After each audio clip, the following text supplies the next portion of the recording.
When I was in high school, I made, as a sophomore, the varsity basketball team. I got cut as a freshman. I tried again. I made it as a sophomore. I was so excited. So in that moment, I became something I was not before.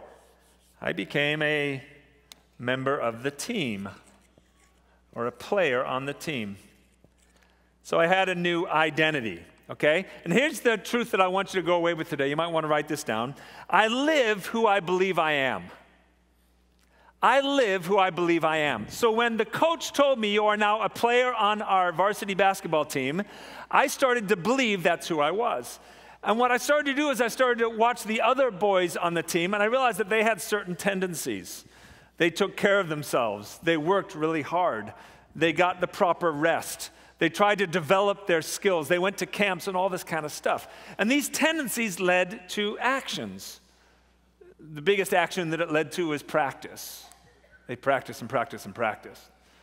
I went to a camp at that time. It was put on by one of my heroes. His name was Johnny McLaughlin. Johnny, for those of you old NBA fans, might remember him. He played for the Milwaukee Bucks, one of the great long-range shooters. And he did a shooting clinic.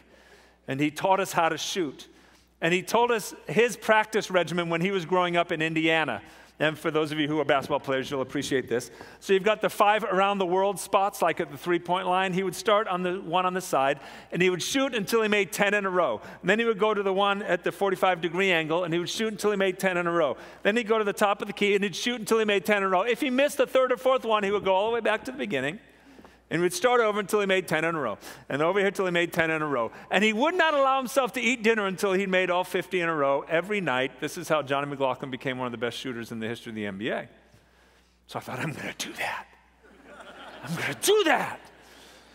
And so then I amended his thing a little bit, and it was like 3 in a row. When I got 3 in a row, then I moved around. But it took me sometimes an hour, hour and a half. I would find myself shooting day in and day out because I'm a player now, and because I'm a player, there's certain tendencies that players have that lead to actions, and those actions lead to consequences. Because I was shooting for an hour, hour and a half every day, guess what? The ball started to go in the hoop a little bit more, which is a good thing in basketball.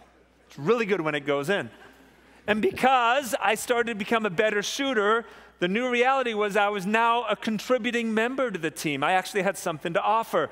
So not only was I officially stated a member of the team, what I knew in my identity had become the reality. Does that make sense?